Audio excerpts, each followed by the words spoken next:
ফুটন্ত গরম পানিতে লবণ ও লেবু ব্যবহার করলে কি হয় শিখে রাখুন, কাজে দিবে। যেহেতু এখন লেবুর সিজন, আপনি অনায়াসে কিন্তু এই কাজটি করতে পারবেন এবং সংসারের হাজার হাজার টাকা বাঁচিয়ে নিতে পারবেন।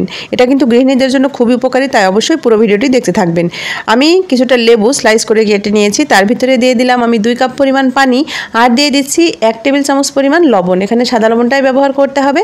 এবারে এটা ফুটে ওঠা পর্যন্ত অপেক্ষা করতে হবে। এটা আমি কম করে হলেও 5 মিনিট ফোটাবো, যেন লেবুগুলো খুব সুন্দরভাবে সিদ্ধ হয়ে যায়, সেটা খেয়াল রাখতে হবে। দেখুন লেবু সহ লেবুর খোসাগুলো সুন্দরভাবে সিদ্ধ হয়ে গেছে এবং পানির সাথে খুব সুন্দরভাবে এটা মিশে গেছে। যখন দেখবেন লেবুর কালারটা চেঞ্জ হয়ে এসেছে, অর্থাৎ খোসার কালারটা চেঞ্জ হয়ে এসেছে, এরকম সাদা বর্ণের হয়ে গেছে, তখন এটা নামিয়ে নেবেন। নামিয়ে অবশ্যই ঠান্ডা করে নিতে হবে। ঠান্ডা করে নিয়ে এটা ব্লেন্ড করে নিতে হবে। অবশ্যই ঠান্ডা করে নেবেন, নাহলে কিন্তু ব্লেন্ডারের ক্ষতি হবে। এবারে এটা আমি ব্লেন্ড করে নিয়েছি, আর এটা খুব সুন্দর করে মিহি করার চেষ্টা করবেন, যতটা মিহি করা যায় আর কি। তো আমি এভাবে ব্লেন্ড করে নিয়েছি। ব্লেন্ড করে নেওয়ার পরে এটা আমি ছেঁকে নিব। আমি একটি স্ট্রেনারের সাহায্যে ছেঁকে নিচ্ছি, আপনারা যে কোনোভাবে ছেঁকে নিতে পারেন। অবশ্যই কিন্তু ছেঁকে নিতে হবে, ছেঁকে না নিলে কিন্তু আপনি ব্যবহার করে সেই উপকারটা পাবেন না। তো আমি এখানে ছোট একটি ছাকনা ব্যবহার করছি, আপনারা চাইলে কিন্তু একটু পাতলা কাপড় দিয়েও এই কাজটি করতে পারেন। তো আমি এভাবে চামচের সাহায্যে এটা আস্তে করে ছেঁকে নিচ্ছি, যেন এর ভেতরে যেই নির্যাসটা আছে সেটা বেরিয়ে যায়, আর উপরে যেই অবশিষ্ট অংশটা আছে সেটা যেন এর ভেতরে মিশে না যায়। আর এই অবশিষ্ট অংশটা কিন্তু ফেলে দিবেন, এটা কিন্তু খুবই কাজের একটি জিনিস। সেটা কি, সেটাও জেনে নিন। এটা আপনারা যে কোনো পানির আয়রনের যে বোতল আছে, অর্থাৎ পানি রাখলে যে বোতলে আয়রন হয়, সেই বোতলের ভিতরে দিয়ে 24 ঘন্টা রেখে দিবেন। দেখবেন বোতলের সব আয়রন কেটে গেছে।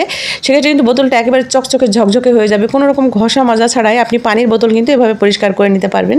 তো দেখুন আমি এই অবশিষ্ট অংশগুলো কিন্তু এভাবে রেখে দিয়েছি। এবারে বাকি যে পানীয়টি পেলাম আমি, সেটা দিয়ে কী করব জেনে নিন। এটা গৃহিণীদের কত উপকারে আসবে আপনি কল্পনাও করতে পারবেন না। এর ভিতরে দিয়ে দিচ্ছি আমি 1 টেবিল চামচ পরিমাণ ডিটারজেন্ট পাউডার। ডিটারজেন্ট পাউডারটা দেওয়ার পরে ভালো করে মিশিয়ে নিতে হবে। মিশিয়ে নেওয়ার পরে এর ভিতরে আমি দিয়ে দিব স্যাভলন 1 চামচ পরিমাণ। এবারে স্যাভলনটা ভালো করে মিশিয়ে নিচ্ছি। এবারে দিতে হবে সামান্য একটু বেকিং সোডা। বেকিং সোডা আমি 1 টেবিল চামচ পরিমাণ দিই নাই, এখানে দেখতে পাচ্ছেন 1 চামচের অর্ধেক দিয়েছি, অর্থাৎ হাফ টেবিল চামচ পরিমাণ দিয়েছি। এবারে সবগুলো উপকরণ ভালো করে মিশিয়ে নিচ্ছি। মিশিয়ে নেওয়ার পরে এটা কী তৈরি হলো আপনারা জানলে অবাক হয়ে যাবেন। আপনারা সংসারের হাজার হাজার টাকা বাঁচিয়ে নিতে পারবেন, শুধুমাত্র একটা জিনিস দিয়ে সংসারের হাজার কাজ করে নিতে পারবেন। এর জন্য প্রথমে যেটা করতে হবে, এটা সুন্দর করে বোতলে ভরে স্টোর করতে হবে। এটা কিন্তু নষ্ট হবে না, আপনি কম করে হলেও 1 থেকে 2 মাস ব্যবহার করতে পারবেন। এবারে আমি এটা দিয়ে কি কি কাজ করা যায় সংসারে দেখে দিব। যেটা প্রথমে করবেন, আপনাদের সিঙ্কটা প্রতিনিয়ত ব্যবহারের ফলে যে আয়রনের দাগ পড়ে যায় এবং সিঙ্কটা মলিন হয়ে যায়, সেই মলিন সিঙ্কটা আপনি এভাবে দেখবেন ঘষে নেবেন, দেখবেন একেবারে চকচকে ঝকঝকে হয়ে যাবে। কোনো রকম আপনাকে আর কষ্টই করতে হবে না এই সিঙ্কটা পরিষ্কার করার জন্য। অন্য কিছু ব্যবহার করতে হবে না, শুধুমাত্র এটি দিয়েই পরিষ্কার করতে পারবেন। এরপরে যেটা করবেন, এটা দিয়ে কিন্তু আপনি বেসিনও পরিষ্কার করতে পারবেন।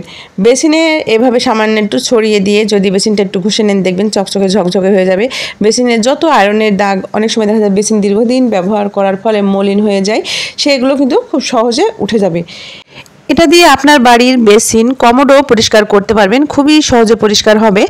এরপরে আমি সব থেকে গুরুত্বপূর্ণ যেই কাজটি করব, সেটা হচ্ছে আমাদের কিচেনের কিছু কাজ। যেমন কিচেনের যেই টাইলসগুলো থাকে, অর্থাৎ সিঙ্কের পাশে যে টাইলস থাকে বা বেসিনের পাশে যে টাইলস থাকে, এখানে কিন্তু ছিটে ফোটা দাগ পড়ে, অর্থাৎ আয়রনের দাগ, পানির দাগ পড়ে কিন্তু এটা আস্তে আস্তে মলিন হয়ে যায়। সেই জায়গাগুলো আপনি একটুখানি কাপড়ে নিয়ে এভাবে ঘষে দেবেন, দেখবেন চকচকে ঝকঝকে হয়ে যাবে। পাশাপাশি কিচেনের যে টাইলসগুলো চিটচিটে হয়, আঠালো হয়, সেটাও কিন্তু এটা দিয়ে পরিষ্কার করতে পারবেন। টাইলসগুলো দীর্ঘদিন চকচকে ঝকঝকে থাকবে, পাশাপাশি আঠালো চিটচিটে টাইলসও সহজে পরিষ্কার হয়ে যাবে। এবার আমি চলে যাচ্ছি পরবর্তীতে। আমাদের কিচেনের যে মশলার কৌটোগুলো থাকে, সেগুলো কিন্তু চিটচিটে আঠালো হয় রান্না করার জন্য যে তেলগুলো পড়ে, তো সেই তেলগুলো আপনি কিন্তু এভাবে উঠিয়ে নিতে পারেন। একেবারে একবার ঘষা দিতেই দেখবেন একেবারে চকচকে হয়ে যাবে।